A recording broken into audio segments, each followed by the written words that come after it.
can't say it. I like seeing you talk. Your beard wiggles. It's cute. Let's talk about One Fat Boy Run. This is the new Run film. Fatty Run, as you called it. Well, in our I thought last that was interview. a good title. I liked it. Yeah, One Fatty Run. Yeah. But here's the thing, I feel a little bit let down by you, by the movie, by the title, because you're not a fat boy. No, well, Hang on.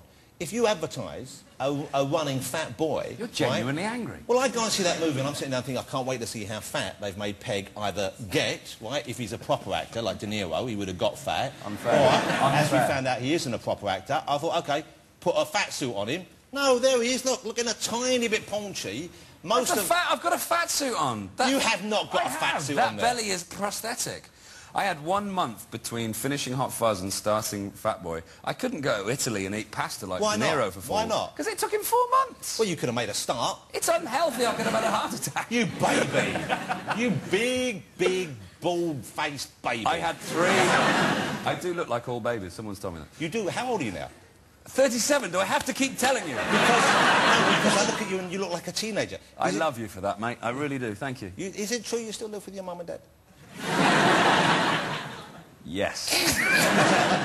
How comfortable are they with you being nude around the house? Me and Dad are always just in a T-shirt. So that is a fat belly that you're wearing in the... I had 3 different suits. I had to have a plaster of Paris cast taken of my body, and then they built these 3 stomachs, and they were stitched onto a leotard, and I had fake boobs, fake stomach, fake arse, and then smaller boobs, smaller stomach, no arse, and then just stomach. So wearing it, you must be conscious of it all the time, or do you get used to it and forget? Well, we were filming in December, so it was nice insulation. The worst thing was it had a fly, but if it came to the secondary element of relieving yourself... Oh, yeah. Number 2s? I had to be completely nude on the loo, because I had to take everything off, because it was under my clothes. And how comfortable are you being naked? Situation? Fine, but on the loo it just feels wrong. Yeah, you don't want to be completely naked. I just feel vulnerable. It's like what if there was a fire? Exactly. What would you have done? I'd be waddling out like naked. And it would be a fat suit you'd be wearing. They say, what have you been up to in there? How did you find the running in the film?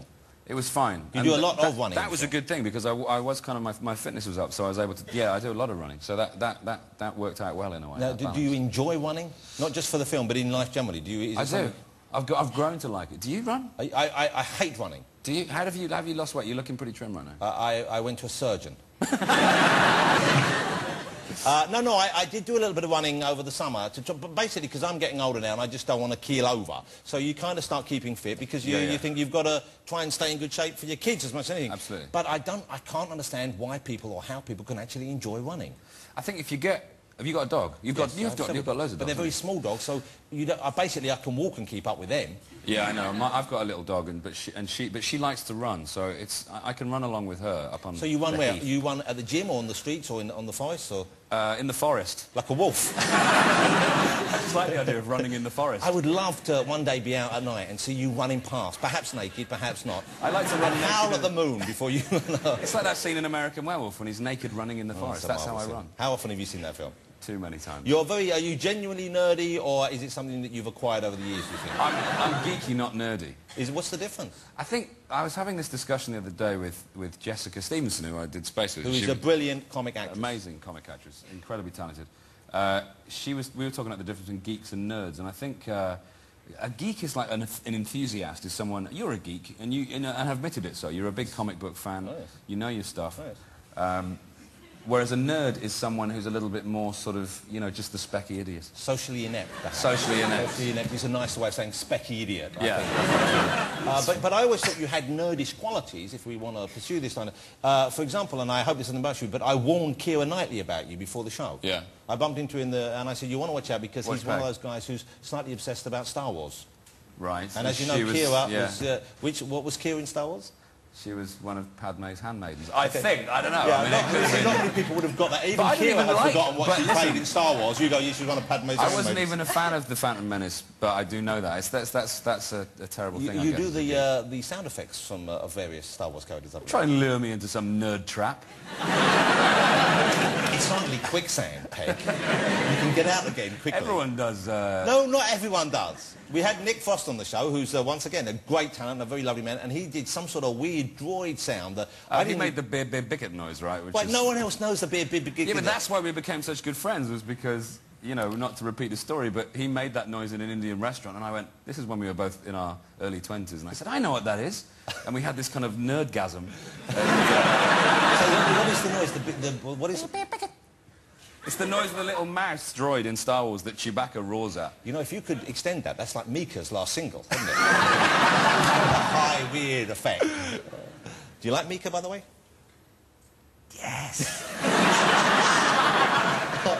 Let's have a look at One Fat Boy Run. Here's one of the things I very much like about the film is to see you, and you are one of my favourite British actresses. Actresses?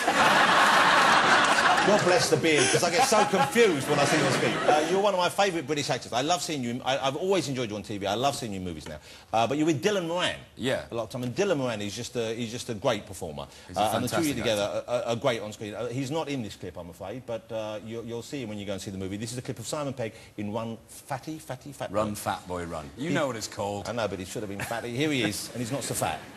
So what do you want to talk to me about, man? Oh, Jake said you had some tickets to the Hobbit musical. Yeah, a friend of mine's an investor in the show. He totally hooked me up. Can you believe that? I was just thinking, you know, you don't really want to sit through a whole sort of 3-hour kind of show, do you? So. Well, the thing is, Jake's really kind of got his heart set on this, you know? Powder? I'm fine. Sure. Refreshing. I would imagine it is. I'm thinking maybe, you know, if you like, then I could maybe take Jake and Libby for you, you know, if you want. Look, I know you must be kind of angry at yourself for messing up with the tickets the other night, and I'd like to help you.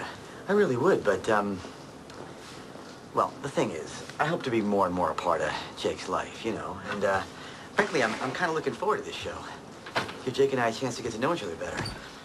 I mean, you can see my point, can't you? Yes, I can.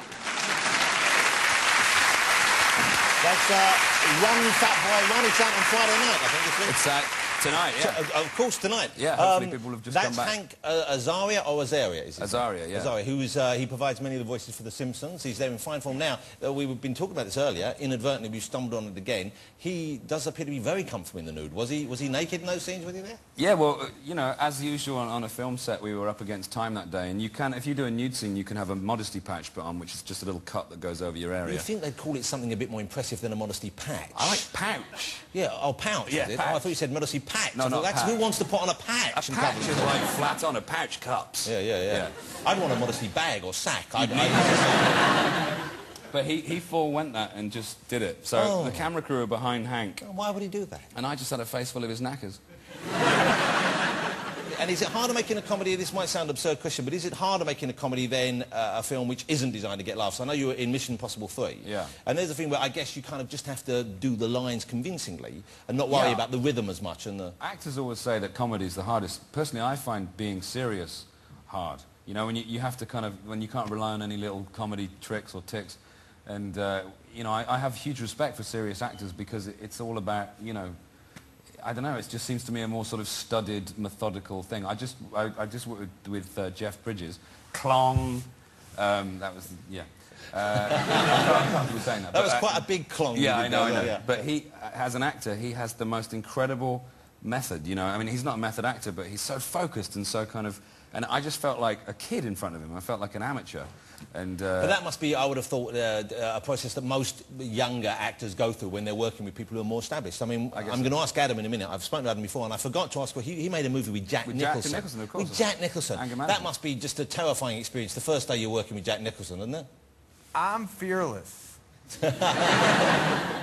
So you weren't intimidated by him at all? Are you bored of me now or something? No, what's going on? Wait till he's out, for Christ's sake. I wanted to get his approval before he comes out here. Simon, how nice to see you again. Lovely to see you. I am a bit pissed off with you, though, if you don't mind me saying so. Oh, why? Don't be. Well, because you were going to come in and look at my comics, and I don't have many male friends who will come in and look at my comics. I still want to do it. Well, you say this this. How many times crazy. have I phoned you and asked you to come in and look at my comics? You phoned me twice. Fuck off! I phoned you about 12 times, you weaselly fool. You recently, you never called me back. Who are you, like a big baby? Do we have to do this in public? Seriously, I've called you at least 6 times. Admit it. No, you haven't. Admit it! No, I know Admit you haven't. I've called you 6 times. Oh, for an easy...